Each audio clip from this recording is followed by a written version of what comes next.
প্রিয় শিক্ষার্থীবৃন্দ, আশা করি তোমরা ভালো আছো। আমিও ভালো আছি, আলহামদুলিল্লাহ।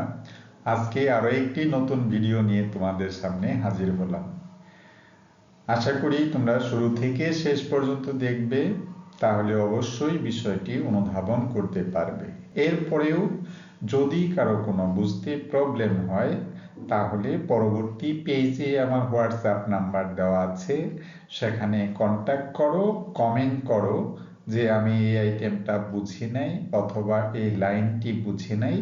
আমি তোমাদের জন্য যথাসাধ্য চেষ্টা করব সেই বিষয়টি বুঝিয়ে দেওয়ার জন্য। আশা করি বিষয়টা তোমরা বুঝতে পেরেছো।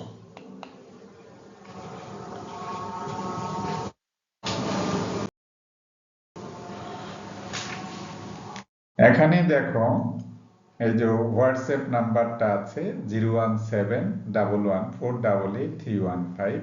এই নাম্বারে কন্ট্যাক্ট করলে আমি তোমাদের যে কোনো প্রবলেম সম্পর্কে মেসেজ দিতে পারবো, অথবা ম্যাথমেটিক্যাল প্রবলেম যতই থাকুক না কেন সেগুলো সলিউশন করে তোমার সামনে পাঠিয়ে দেব। বুঝতে পেরেছো? তো আজকে কি বিষয় নিয়ে আলোচনা করব? আমি এই বিষয়টা নিয়ে মিনিমাম 5টি লেকচার অলরেডি দিয়ে ফেলেছি। আজকে আরেকটি দিচ্ছি, রানিং 6টা লেকচার চলছে। তো কোর্সটা যাদের জন্য ডিজাইন করা হলো সেটা হচ্ছে বিবিএ অনার্সে যারা আছো, department of accounting, management, marketing and finance. অর্থাৎ যারা বিবিএতে পড়ো, যারা অনার্সে আছো, সেটা ডিপার্টমেন্ট যেটাই হোক, ম্যানেজমেন্ট, মার্কেটিং, ফিন্যান্স এবং অ্যাকাউন্টিং, সবার জন্যই কিন্তু এই অধ্যায়টি বিশেষভাবে কাজে লাগবে।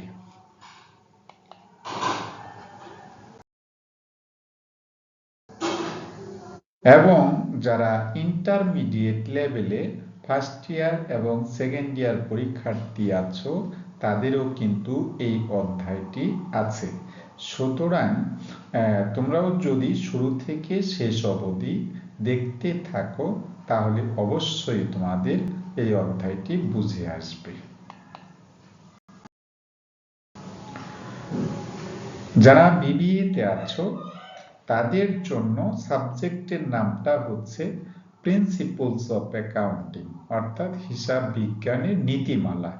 আর যারা ইন্টারমিডিয়েটে আছো তাদের হচ্ছে হিসাব বিজ্ঞান প্রথম পত্রে এটা আছে। তোমরা জানো তোমাদের জন্য পত্র হচ্ছে দুটি, একটা হলো অ্যাকাউন্টিং পার্ট 1, একটা হলো অ্যাকাউন্টিং পার্ট 2। সুতরাং আমি যে বিষয়টি নিয়ে আলোচনা করতে যাচ্ছি বা বিষয়টি নিয়ে আমি আলোচনা করতেছি, সেটা কিন্তু তোমাদের অ্যাকাউন্টিং পার্ট 1-এ আছে।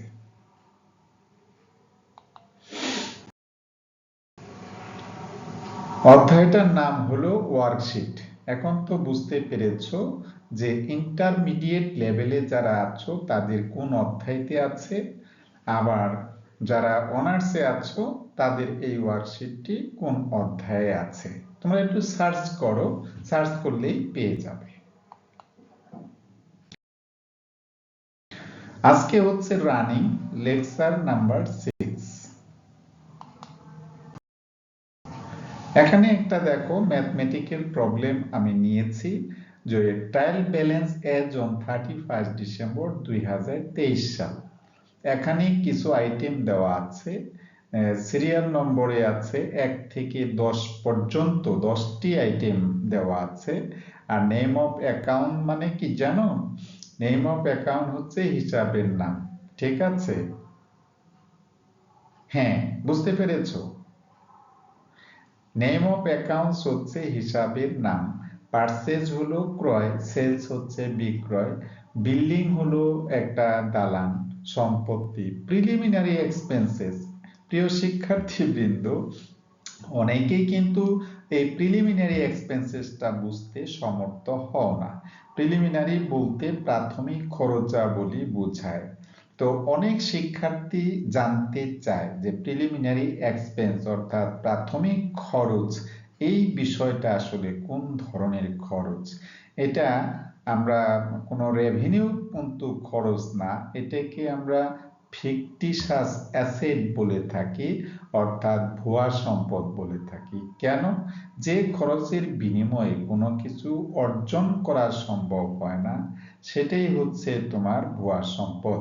তো এখানে প্রিলিমিনারি এক্সপেন্স তোমার ধরো 40,000 টাকা আছে, পারচেস রিটার্ন মানে হলো ক্রয় ফেরত, আর সেলস রিটার্ন হলো কত? 2,000। তারপরে গুডউইল মানে হলো কত? 10,000। প্যাটেন্ট হচ্ছে তোমার 6,000, রেন্ট ইনকাম আছে কত? 3,000, স্যালারি আছে কত? 5,000। তাহলে দেখো প্রিয় শিক্ষার্থীবৃন্দ, এখানে যে কিছু আইটেম আমরা দিলাম, যে পারচেস মানে ক্রয়, সেলস মানে বিক্রয়, বিল্ডিং মানে দালান, প্রিলিমিনারি এক্সপেন্সেস মানে প্রাথমিক খরচ, পারচেস রিটার্ন মানে হলো ক্রয় ফেরত, সেলস রিটার্ন মানে হচ্ছে বিক্রয় ফেরত, গুডউইল মানে কি বলো? সুনাম। তারপরে প্যাটেন্ট মানে হচ্ছে প্যাটেন্ট, রেন্ট ইনকাম হচ্ছে তোমার ভাড়া বাবদ পেয়েছি, স্যালারি মানে হলো তোমার বেতন। এই যে আইটেমগুলো দিয়েছে এখানে রেওয়া মিলটা আসলে মিলানো থাকে, আমি ইচ্ছাকৃতভাবে এখানে মিলাই নেই, কারণ আমি এটা তোমাদেরকে মানে হোমওয়ার্ক হিসাবে ডেলিভারি দিচ্ছি। তোমরা যারা অনেক সময় এটা দেখে থাকো, কমেন্ট করে থাকো, তারা এই অঙ্কটি করে আমার ইনবক্সে পাঠিয়ে দেবে। আশা করি বুঝতে পেরেছ। কি বুঝছো তো সবাই? Thank you. অ্যাডজাস্টমেন্টের মধ্যে আছে দেখো, ক্লোজিং ইনভেন্টরি মানে সমাপনী মজুদ পণ্য। আচ্ছা প্রিয় শিক্ষার্থীবৃন্দ, তোমরা কি জানো যে ক্লোজিং ইনভেন্টরি হচ্ছে, আমরা একটা কোটেশন বলি যে closing inventory is the part of purchases, অর্থাৎ আমি যে পরিমাণ পণ্য ক্রয় করেছিলাম, তো পণ্য আমরা ক্রয় করি কিসের জন্য বলতে পারো? বিক্রি করার জন্য। তো যখন সমস্ত পণ্য বিক্রি হয় না, কিছু পরিমাণ অবিকৃত অবস্থায় কি থেকে যায়, তাহলে এই যে যে পরিমাণ পণ্য অবিকৃত অবস্থায় থাকলো, তার নামই হচ্ছে ক্লোজিং ইনভেন্টরি। কি তোমরা কি বুঝতে পেরেছো? না বুঝুনি? না বুঝলে ওই যে বলছি, অবশ্যই ইনবক্সে আমাকে কমেন্ট করো, আমি সেটা আবারও কি করব? ট্রাই করব। তাহলে এখানে ক্লোজিং ইনভেন্টরি বলতে আমরা কি বুঝতেছি? ক্লোজিং ইনভেন্টরি বলতে সমাপনী মজুদ পণ্যকে বুঝতেছি। আর সমাপনী মজুদ পণ্য কাকে বলে? সমাপনী মজুদ পণ্য হচ্ছে প্রারম্ভিক পণ্য যে আমরা ক্রয় করেছিলাম তার একটা অংশ বিশেষ। তাহলে আমরা বলতে পারি closing inventory is the part of purchases. তো পার্ট অফ পারচেজেস কেন হলো?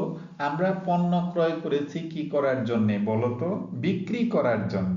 তাহলে এই যে পণ্যগুলো আমি ক্রয় করেছি বিক্রি করার জন্য, বাট সমস্ত পণ্য কিন্তু বিক্রি হয় নাই। তাহলে যে পরিমাণ পণ্য বিক্রি হয় নাই তার নামই হচ্ছে সমাপনী মজুদ পণ্য। এরপরে দেখো প্রিলিমিনারি রাইট অফ টাকা 3,000। তো তোমরা জেনে থাকবে যে সমস্ত ভুয়া সম্পত্তি থাকে সেগুলোকে আমরা প্রত্যেক বৎসর কিছু করে খরচ দেখাই। খরচ দেখাইতে দেখাইতে একটা সময় ওই ভুয়া সম্পদকে আমরা ফিনিশড করে দেই। বৎসর থেকে হয়তো এই বছরে আমি 3,000 টাকা কমাই দিচ্ছি, আগামী বছর আবার 5,000 টাকা কমাই দিব। এইভাবে প্রিলিমিনারি এক্সপেন্সকে রাইট অফ করতে করতে এমন একটা সময় চলে আসবে যে প্রিলিমিনারি এক্সপেন্সেসের আর কোনো অবশিষ্ট টাকা ট্রায়াল ব্যালেন্সে থাকবে না। কি ঠিক আছে? তোমরা কি বুঝতে পেরেছো? না বুঝলে অবশ্যই কিন্তু আমাকে বলবে, আমি তোমাদেরকে সেটা পরবর্তীতে সলিউশন আকারে দেখায় দেব। আশা করি বুঝতে পেরেছো। ঠিক আছে? এরপরে দেখো প্রিপেইড স্যালারি 2,000 টাকা। আর যে প্রিপেইড স্যালারি কাকে বলে? প্রিপেইড স্যালারি হচ্ছে অগ্রিম বেতন। অগ্রিম বেতন আমরা কি করি? যে মনে করো রেওয়া মিলের মধ্যে বা ট্রায়াল ব্যালেন্সের মধ্যে 20,000 টাকা আছে, তো 20,000 টাকার মধ্যে 2,000 টাকা আমরা অ্যাডভান্স করেছি। তোমরা সবাই জেনে থাকবে, আমি যদি কাউকে অ্যাডভান্স করি সেটা প্রতিষ্ঠানের জন্য একটা সম্পত্তি হিসাবে বিবেচিত হবে। ঠিক আছে। তো অ্যাডজাস্টমেন্টের মধ্যে এখানে 3টি আইটেম আমরা দেখতে পাচ্ছি, হয়তো পরবর্তী পেজে আরো 2টি আছে। অমিটেড পারচেজ টাকা 2000 না 20,000 টাকা। অমিটেড পারচেজ মানে হলো তোমার অলিখিত ক্রয়। অলিখিত ক্রয় কাকে বলে? হ্যাঁ, অলিখিত ক্রয় হচ্ছে যে পরিমাণ পণ্য আমরা ক্রয় করেছি কিন্তু এখনো হিসাবের মধ্যে হিসাব থেকে বাদ পড়েছে, অথবা হিসাবে আমরা লিখিই নাই, এমন ধরনের পারচেজকে অমিটেড পারচেজ বলা হয়। এটাকে আনরেকর্ডেড পারচেজ যদি বলা হতো তাতেও কিন্তু কোনো ভুল হতো না। ঠিক আছে, আশা করি তোমরা বুঝতে পেরেছো, ঠিক কিনা প্রিয় শিক্ষার্থীবৃন্দ? যদি না বুঝো অবশ্যই আমাকে কমেন্ট করবে। 5 নম্বর আইটেম যেটা আছে সেটা হলো অমিটেড সেলস টাকা 30,000। তো অমিটেড সেলস মানে কি? এনিওয়ান? হ্যাঁ, অমিটেড সেলস মানে হলো অলিখিত বিক্রয়। তো অলিখিত বিক্রয় কাকে বলে? অলিখিত বিক্রয় হচ্ছে যে পরিমাণ পণ্য আমি বিক্রি করলাম কিন্তু এখনো আমার হিসাব বইতে লিখলাম না, এটার নামই হচ্ছে অমিটেড সেলস। আশা করি তোমরা সবাই বিষয়টি ধরতে পেরেছো। তা আমি একটু স্লো মোশনে বলছি, আমি একটু লেংদি করতেছি, কারণ হচ্ছে যদি কোনো আইটেম সম্পর্কে আমি দ্রুত কোনো কথা বলে ফেলি তাহলে কিন্তু সেটা তোমার বোধগম্য নাও হতে পারে, তাহলে এত কষ্ট করে ভিডিও বানিয়ে তো কোনো লাভ নেই। প্রিয় শিক্ষার্থীবৃন্দ, এই অধ্যায়টি যখন তোমার কাছে যে পৌঁছবে তখন যদি তুমি সেটাকে বারবার রিভিউ করতে থাকো তাহলে আমার বিশ্বাস যে এই অধ্যায় নিয়ে আর তোমার কোনো সমস্যা হওয়ার কথা নয়। এরপরে দেখো নাম্বার 6 আছে ইরিকভারেবল ডেটস টাকা 2000। ইরিকভারেবল ডেট মানে কি? অনাদায়ী দেনা। আচ্ছা, তোমরা কি কেউ বলতে পারবে যে অনাদায়ী দেনাটা আসলে কি জিনিস? আমি বলে দিচ্ছি, অনাদায়ী দেনা হচ্ছে যে আমার যে দেনাদার আছে, আমি যার কাছে বাকিতে পণ্য বিক্রয় করেছি সে হচ্ছে আমার দেনাদার। কোনো কারণে যদি দেনাদার আমাকে অর্থ পরিশোধ করতে ব্যর্থ হয়, সেই যে পরিমাণ টাকা আমি আদায় করতে পারলাম না, অনেক চেষ্টা করেছি, I have so tried for collect that amount but not received, অর্থাৎ ইরিকভারেবল রয়ে গেছে, অর্থাৎ অনাদায়ী রয়ে গেছে, এটাও আমার প্রতিষ্ঠানের জন্য এক ধরনের ক্ষতি। ঠিক আছে, বুঝতে পেরেছো? সবাই কি বুঝছো? ফাইন, বুঝে থাকলে ভালো। এরপরে আমি দেখো পরবর্তী পেজে যেটা আছে, পরবর্তী পেজে কি আছে, রিকোয়ারমেন্টে আমি চেয়েছি অ্যাডজাস্টিং জার্নাল এন্ট্রিজ। তো অ্যাডজাস্টিং জার্নাল এন্ট্রিজ মানে সমন্বয়ী জাবেদা। আমি পূর্ববর্তী ক্লাসেও কিন্তু বলেছিলাম যে সমন্বয়ী জাবেদা কোন কোন কারণে হয়ে থাকে। মনে করো কিছু লেনদেন আমার বাদ পড়ে গেছে হিসাব থেকে, তার মানে which transaction has omitted from accounts that will be added or that will be included in accounts। ঠিক আছে, we can say that adjusting. এছাড়া আরো একটা বিষয় হতে পারে, কি হতে পারে? সিদ্ধান্ত নিতে পারে, প্রতিষ্ঠান যদি সিদ্ধান্ত নেয় আমরা অবচয় ধরবো, আমরা এই যেমন একটা প্রিলিমিনারি এক্সপেন্সেস ছিল সেটা রাইট অফ করব, এটা কিন্তু ডিসিশনমূলক অর্থাৎ সিদ্ধান্তমূলক ঘটনা। তো সুতরাং সিদ্ধান্তমূলক ঘটনার জন্য অ্যাডজাস্টিং হতে পারে, অমিটেড কারণে অ্যাডজাস্টিং হতে পারে। আবার যদি অ্যাকাউন্টেন্ট সাহেব কোনো ভুল করে বসেন সেটাকে যদি আমরা সংশোধন করতে চাই তার জন্য কিন্তু অ্যাডজাস্টিং হবে। ঠিক আছে, তো এই অ্যাডজাস্টিং জার্নাল সম্পর্কে আমি বিগত ক্লাসেও বলেছি যে বাদ পড়া লেনদেনগুলোকে হিসাবভুক্ত করার জন্যে স্বাভাবিক যে আমার রুলস আছে সেই স্বাভাবিক রুলসটা মেনটেন করতে হবে। আচ্ছা, স্বাভাবিক রুলসটা কি বলো তো? স্বাভাবিক রুলসটা হচ্ছে এরকম যে আমি যদি বাকিতে পণ্য ক্রয় করি, বাকিতে পণ্য ক্রয় করলে জার্নাল কি হওয়া উচিত ছিল? Purchase account debit, accounts payable credit. এখানেও ঠিক তাই হবে, কারণ যে আইটেমগুলি আমার হিসাব থেকে বাদ পড়ে গেছে, এই বাদ পড়া আইটেমগুলোকে মনে করতে হবে যে আমার বাকিতে ঘটনাগুলো ঘটেছে। সুতরাং বাকিতে যে সমস্ত ঘটনা ঘটে সেগুলোর লেনদেন সম্পূর্ণ করার জন্য স্বাভাবিক নিয়মে আমাকে করতে হবে। আর অ্যাডজাস্টমেন্টে সচরাচর নগদ লেনদেন থাকে না, থাকতে পারে ধরো যে অনেক সময় ব্যাংক ডাকাতি হতে পারে, অনেক সময় ছিনতাই হতে পারে। তো ছিনতাই তো আর বাকিতে হয় না, ব্যাংক ডাকাতিও কিন্তু বাকিতে হয় না। কি হয়? ব্যাংকে কি ডাকাত এসে বলে যে আজকে আমি সিন্দুকটা ভেঙে ফেললাম, কালকে এসে টাকা নিয়ে যাব? বিষয়টা তো আসলে এরকম না। বিষয়টা হচ্ছে যখন সে ব্যাংকের ভোল্ট ভাঙবে, সাথে সাথে তারা টাকা নিয়ে যাবে। আবার ছিনতাইকারী যদি আসে, সাথে সাথে নিয়ে যাবে। ঠিক কিনা? এই হলো বিষয়টা। আশা করি তোমরা বুঝতে পেরেছো। এর পরেও যদি কোনো প্রবলেম থাকে অবশ্যই কিন্তু আমাকে জানাবে। তো নেক্সট পেজে দেখো আমরা সলিউশন করেছি। ফার্স্ট আইটেম ছিল যে ক্লোজিং ইনভেন্টরি। তো ক্লোজিং ইনভেন্টরি যেহেতু একটা অ্যাসেট, আমরা জানি যে অ্যাসেট সবসময় কি হয়? ডেবিট হয়। সুতরাং ক্লোজিং ইনভেন্টরি ডেবিট, আর পারচেসের অংশ যেহেতু পারচেসটা ক্রেডিট হয়ে যাবে। কারণ কি, যখন আমরা পণ্য ক্রয় করেছিলাম তখন কিন্তু ক্রয়টা ডেবিট ছিল। এখন যেহেতু ক্রয়ের অংশ বিশেষ রয়েছে, তাহলে আমি পারচেসকে ক্রেডিট করলে আমার পারচেসের পরিমাণটা কমে যাবে। আশা করি বুঝতে পেরেছো। এরপরে দেখো বলছিলাম যে প্রিলিমিনারি এক্সপেন্সকে 3000 টাকা রাইট অফ করো। তাহলে ভুয়া সম্পত্তিকে রাইট অফ করার জন্য আমরা অ্যামর্টাইজেশন লিখি। তো অ্যামর্টাইজেশন এক ধরনের খরচ, মানে ক্ষতি 3000 টাকা, আর প্রিলিমিনারি এক্সপেন্সেস ক্রেডিট হচ্ছে 3000 টাকা। আশা করি তোমরা বুঝতে পেরেছো।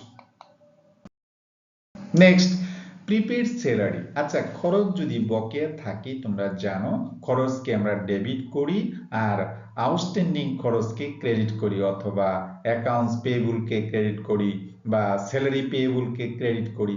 তো এখানে অগ্রিম দেওয়া আছে, অগ্রিম থাকলে বকেয়া যা করেছিলাম তার বিপরীত হবে। সুতরাং এখানে প্রিপেড স্যালারি অ্যাকাউন্ট ডেবিট হবে, আর যে আইটেমটা তোমার প্রিপেড দেওয়া হয়েছে সেটাকে আমরা ক্রেডিট করে দেব। 4 নম্বর আইটেমে কি আছে বলছিল? Omitted purchase. তো অমিটেড পারচেজ মানে বাদ পড়া ক্রয়।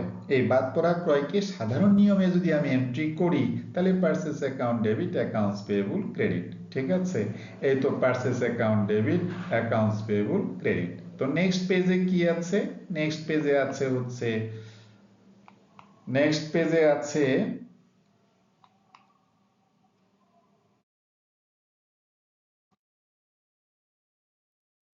বাকিতে আমরা পণ্য বিক্রি করেছিলাম।